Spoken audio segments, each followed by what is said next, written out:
Hello everyone, and this is my review for WWE NXT Takeover San Antonio. And, again, I have yet to find an NXT show, at least an NXT Takeover show, that has disappointed in any way. Now, this was by the aspect of the card and everything in that sense, I thought this would be that one time that it could potentially happen, but I did not feel myself being very disappointed with the show in any way. Actually, I felt like pretty much every single match came off rather well in most cases. So let's go ahead and start right off the beginning. We had Ty Dillinger going up against Eric Young. Ty Dillinger obviously over as ever, everybody doing the 10 gimmick, the 10 chant throughout the entire night. I thought this match was a rather good match between the two of them.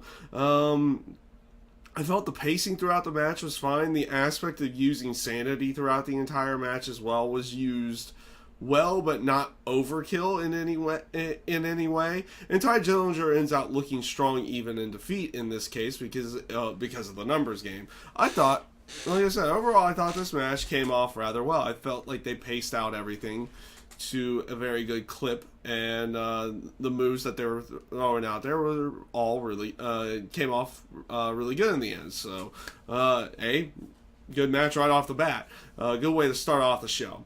You had Andre Cien Almas versus Roderick Strong. This match was a hard-hitting affair. This was a good match. This was a good match. Nothing really bad to say about this match in any way.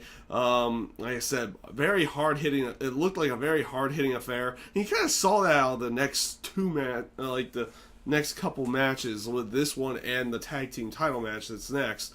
That I'll talk about next. But both guys looking really good again. This has been an aspect of the show, is that that most of these guys, even in defeat, end out looking good in the end. Andre Cien Almas, even in defeat, looked really good, and Roderick Strong looked really good throughout the match as well. I enjoyed this match again. I've always liked the hard hitting affairs, or the ones that make it look like it's just a hard hitting affair between the two of them, and that's what they did here, and they did a really good job of it. And up next, this brings this is a hard one to say. I was initially thinking that this was going to be match of the night, but it's hard to say with that in the main event right now, with what they did with the main event. But DIY versus the Authors of Pain, just phenomenal match. I thoroughly enjoyed this match. It was one of those aspects that it was going to be one of those things like, would DIY become like a viable threat to the Authors of Pain in any way? And the answer to that question was yes, that they were a viable threat, and that it looked like DIY could win the match. But every time it looked like they were trying to pull off something to garner the victory, the Authors of Pain would be able to counter in some way, shape, or form. Like when they went for the submission, the double submission hold with the that they won the titles with in Toronto, one of them was able to power out and then just slam him onto, he picked up Johnny Gargano and just slammed him onto Tommaso Ciampa. Great spot, just a great spot to look at. Even countering their finisher to go into the double power bomb spot, I thought was really good. That was the story of the match. DIY showing as a viable threat in making it look like they came really, really close to defending the tag team titles, with the Authors of Pain end up going over and end up going over in this match to win the tag team titles. And again, one of those aspects that a team or person looks really strong even in their defeat, because no one had really tested the Authors of Pain before this match, and they took them to a different level inside of the match. I thought this came off really, really good. Now, this is the surprise of the night, but though, in the terms of telling the story, in the end, it's interesting to see them using NXT TakeOver to develop a main roster storyline. Because after the tag team title match, they were talking about the next match coming up, and out of nowhere, And I love the aspect that was out of nowhere. It was like out of the crowd and everything in that sense. Seth Rollins appears in the ring, grabs a microphone, and is calling out Triple H. Loved every bit of it.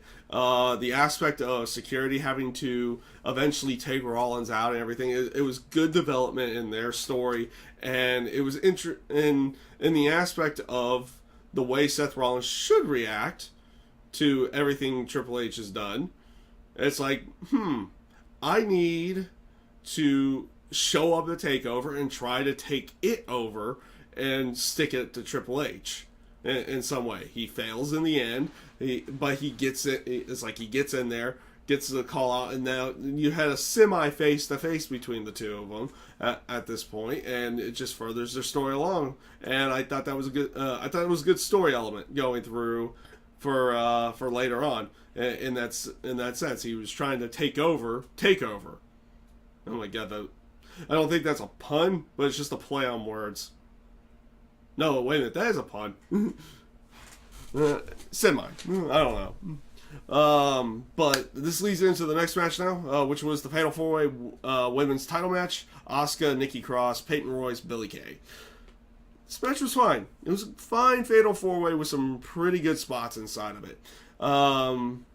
This was the one match that you didn't really know, because like with the women's division leading into this one, like look at what you had for takeover matches in the past year and a half. You had Bayley versus Sasha, which ended up being 2015's one of 2015's best matches of the year.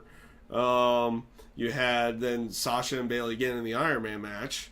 Then Sasha and Nia, or not Sasha and Nia, but Bayley and Nia, and then Bayley and Asuka twice in there, and you also had Bayley and not Bayley, but Asuka and Nia Jax, and you were getting really good matches out of them, and you weren't necessarily sure. And then Asuka's match with Mickie James was also really good as well. And you weren't really sure about the people that were playing in there outside of Asuka, in the terms of how well they would be in the ring. I mean, you had Billie Kay and Peyton Royce. They've been improving, but they hadn't been great yet. And you had Nikki Cross, which was kind of, even though her character has been working well, is still undetermined whether or not she would be good in the ring. I thought they did well.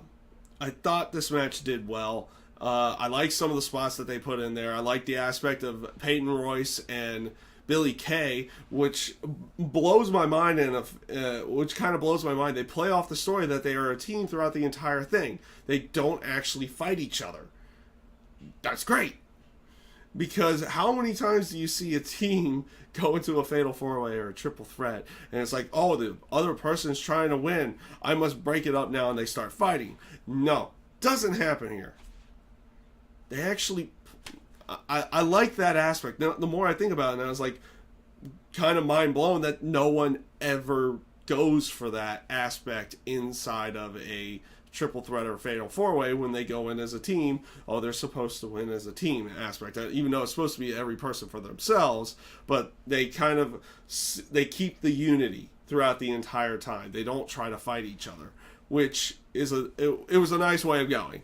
Asuka going over in this case, I think it's probably the best aspect of it. I think they're trying to build Ember Moon to be the one that takes down Asuka for the first time, in some way, shape, or form. At least that's where I think they're going with it. But I mean, overall, this match came off rather well, and there was a couple of really good spots in there. I liked the table spot with Nikki Cross and Peyton Royce and Billie Kay putting Nikki Cross through the table. There were some good spots inside of this match. Nothing spectacular in this Fatal 4-Way, but they did a good job in this match. And this brings us to the final match of the night, the main event, Shinsuke Nakamura versus Bobby Roode. And all I can really say about this match is that this was a great aspect of storytelling throughout the entire match, and setting up, especially towards the end, when you have Shinsuke, playing off of a knee injury throughout the entire thing. or throughout the ending of the match, and can't capitalize after a Kinshasa and everything in that sense, like Bobby Roode taking full advantage and everything to go along with it at that point in time. And I like the aspect also, like at the end when he had, or close to the end of the match, yeah, Shinsuke Nakamura and a half Boston Crab trying to work over the knee a little bit more. And instead of just, like torquing back on it, no, he's sitting there punching the knee, the leg, the injured knee and leg of Shinsuke to try to add a little element of more damage being put onto it. And that came off rather well.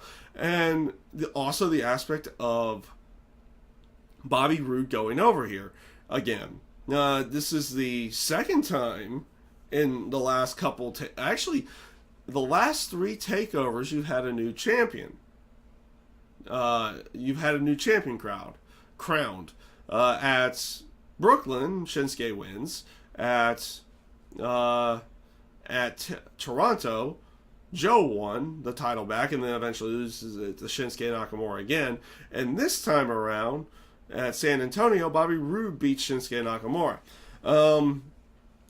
You would think at this point in time that this means that he'll get called up soon. Though if they play off of the injury angle, because I'm assuming it's an angle at this point in time, and we'll wait for full on aspect there. He was playing it off quite well throughout the portion of the match that he was playing the knee injury, to see if it was a legit or just work. I think it's a work at this point. That they can play off of that and make it for a reason for him to not show up at the Royal Rumble in some way, shape, or form. So you might have that aspect of him being a surprise entrant being taken off of the board at that point. But overall, really good match. I thoroughly enjoyed it. I thoroughly enjoyed the storytelling leading into the final moments of the match as well. They did a really good job of this match, and I thoroughly did enjoy the main event. That's why I was saying it's like, I was thinking Authors of Pain and DIY was going to be easily match of the night, and then it was like the way they played off Shinsuke Nakamura versus Bobby Roode came off just in that aspect. It's hard to say which one was the match of the night to my personal opinion in that one. But overall, NXT TakeOver San Antonio was a good show. It was a really good show. It was a show that definitely did not disappoint. It is not the best takeover that they've ever done. But then again, I've said that for the last couple of them. But it definitely did not disappoint. And if there was any of them that had a chance at potentially disappointing, it would have been this show. Because they are still in a rebuild area for NXT, and they're about to lose Samoa Joe and probably Shinsuke Nakamura as well at some point in time. So yeah, they definitely are. You can still definitely tell that they're in a rebuilding facet for for NXT. But again, they go out there and they put on a good show. They go out there and they put on a very good show, one that doesn't disappoint, and we'll see how the Royal Rumble comes off tomorrow night. So with that being said, guys, that is my review for WWE NXT Takeover San Antonio. I thank you guys for watching, and I hope you have a great day.